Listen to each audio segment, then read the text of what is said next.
Hello all, welcome back. So, as you can see, things progressed pretty quickly. Yeah, the engine has been out of my van for about a month, give or take, before I got those two new ones. And I was hoping that, because they were a really good deal, I wasn't really looking, they just sort of came up. And I was hoping that I could just take an engine out of one of them and pop it in my van. But as you saw in the last video, it's not really panning out how I would have hoped. The good van, the one that was okay and it's drivable, I drove it. Head gaskets definitely got in that, very bad. So that's that. And then the other van, the worst condition but running engine, yeah, ran that up properly to temperature and everything, did a test on it, and it's also gone on that as well. So I now own 3 Peugeot Experts with 3 blown head gaskets. It's just how life goes sometimes, I think. So yeah, I've had enough and I'm just going to fix the damn thing, fix my engine. Quite a few people have recommended sealing products, K-Seal or Steel Seal, whatever. I'm not against them as such. I'm sure they work fine. You know, probably 50-50 do the job that they're meant to do. There can be some side effects with them. After a lot of research, I've noticed people can have issues with them blocking things up and whatever. But for me, the reason why I'm going to try and fix mine instead is, number one, I want full confidence in the van. You know, I don't want to drive it 1,000 miles away and be thinking, oh, hope that thing holds, you know, the bodge, because that's ultimately what those things are. They're a bodge, plaster. Putting a plaster on the problem. It's only going to last so long. Could last you 10 years, could last you 10 days. You just don't know. And I don't like that uncertainty. That bothers me. So that's why I'm attempting to fix it myself. Never done this before. Actually, that's a lie. Done it on the Polo. The head gasket was fine on that, but I had to take the head off for other reasons. But I've never done this on a diesel. This is proving to be a bit more challenging, mainly because I don't have the right kit. So the injectors, which are here, I've been trying for 2 or 3 days to get them out, and it's not happening.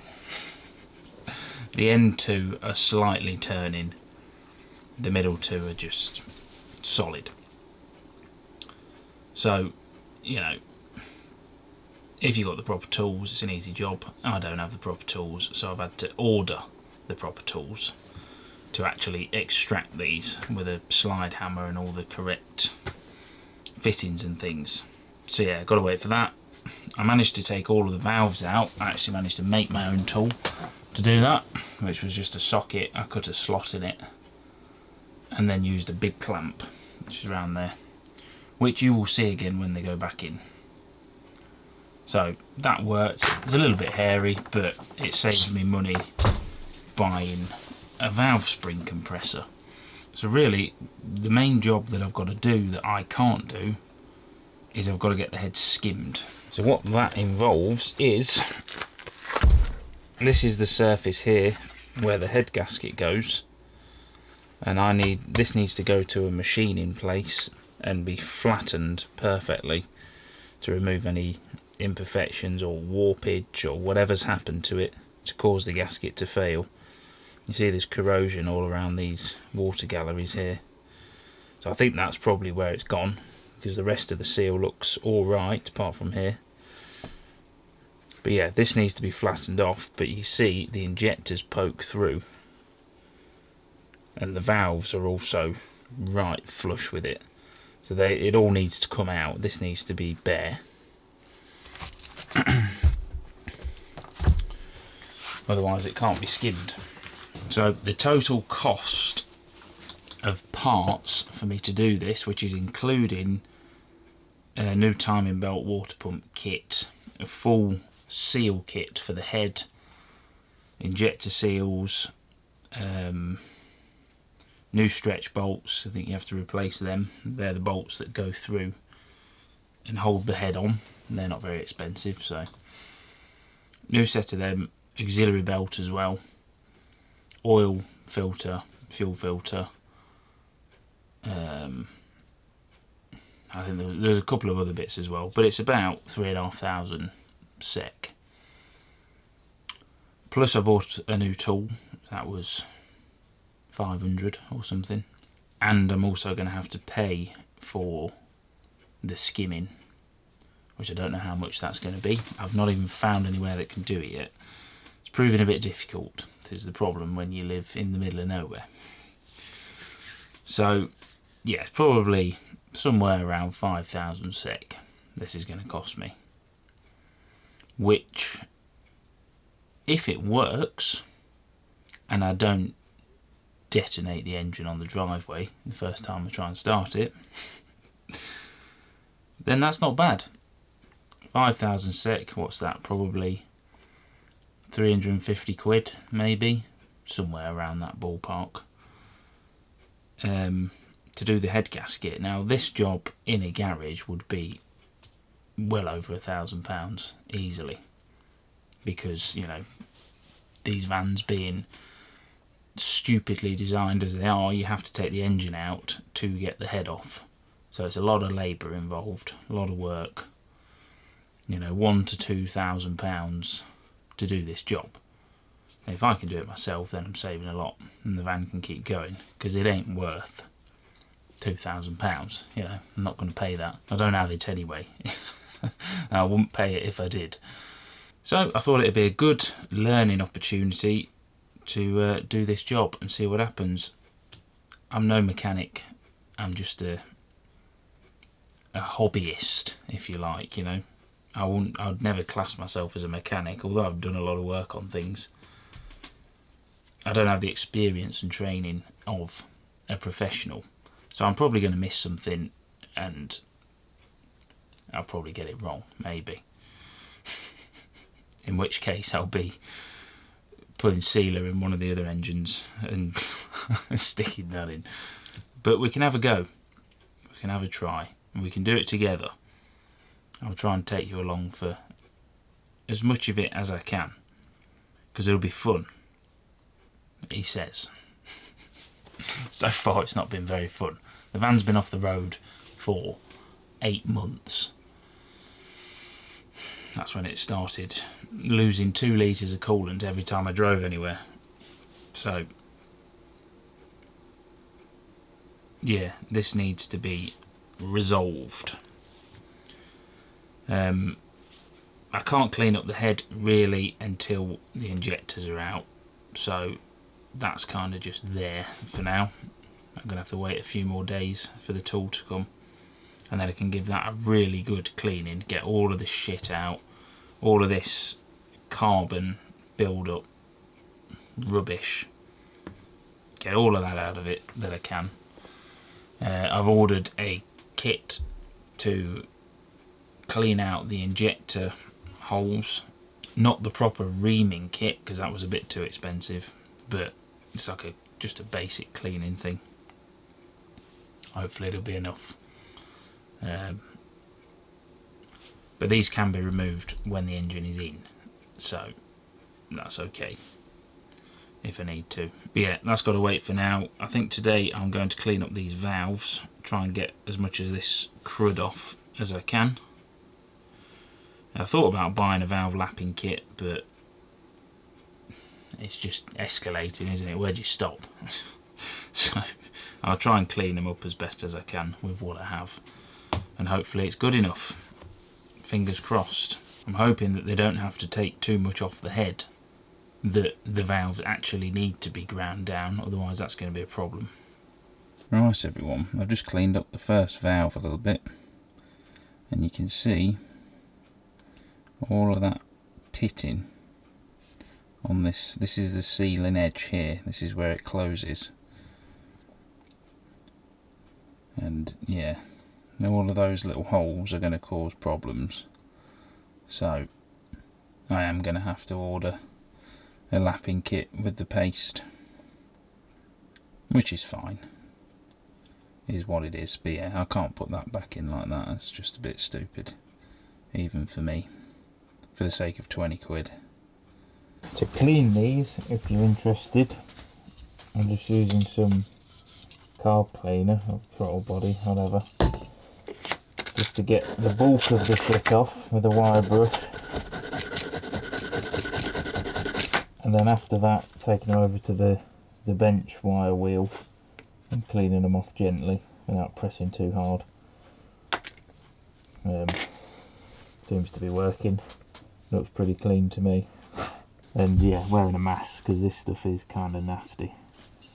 That's the symbol you don't want to be breathing in.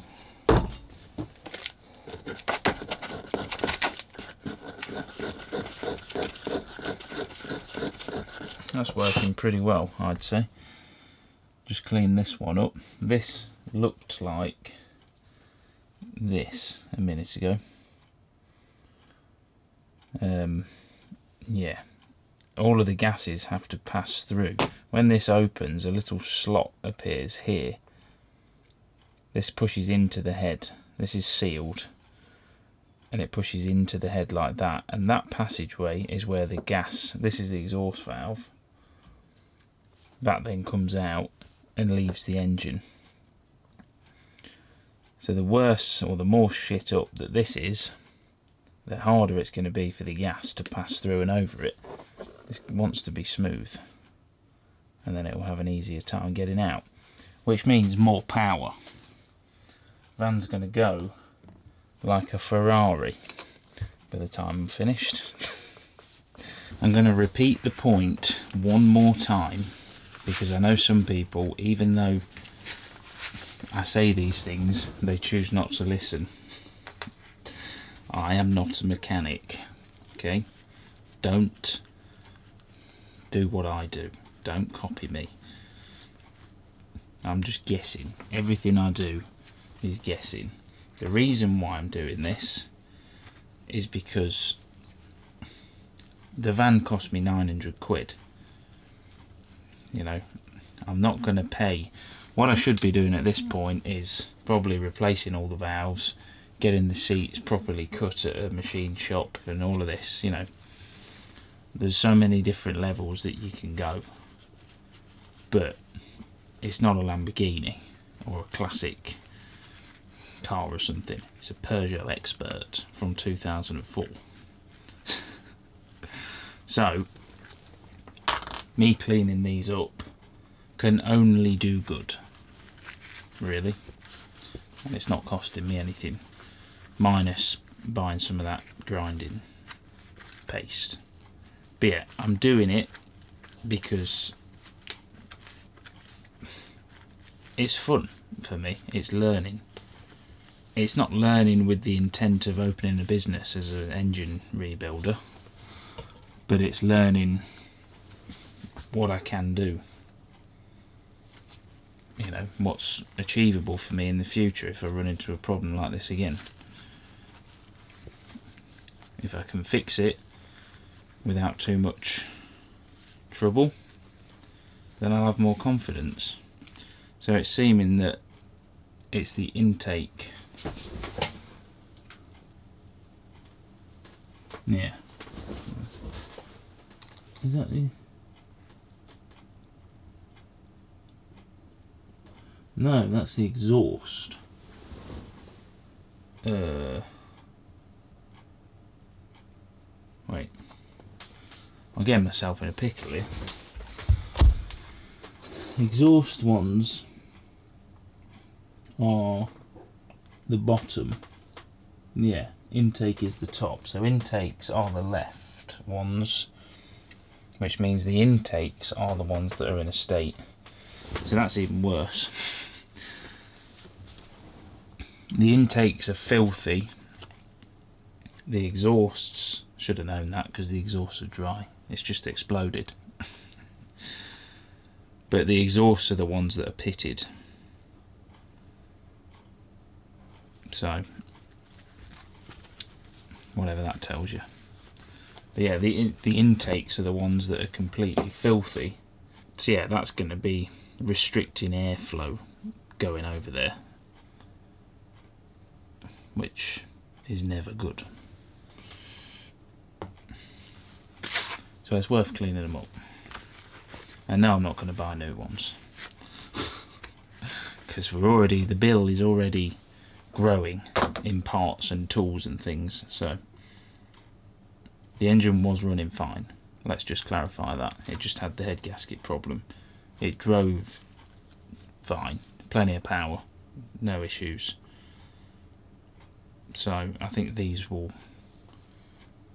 stuff will last as long as I need it to last, basically. Alrighty, that's the valves all cleaned up now. So you see how they work. This is the inside of the cylinder, this is the top of it. So this is a sealed chamber when these are closed. They live in there like that.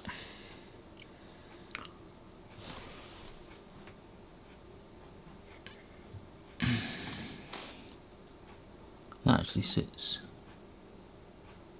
I think that might be the wrong valve actually.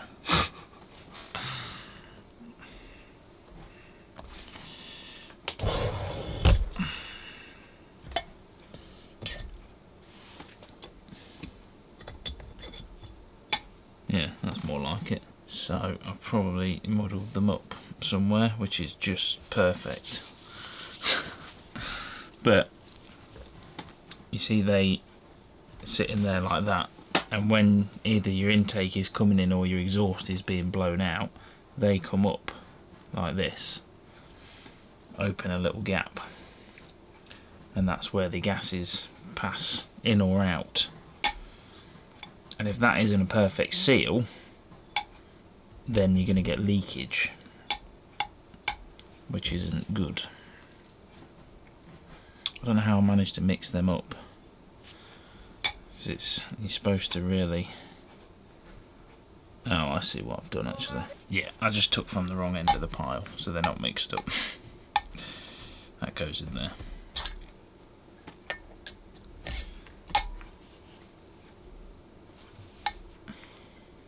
But as you can see, that's pretty much flush with this, and this is the part that's going to be getting skimmed. So that's why they needed to come out. But hopefully I don't have to do anything to these.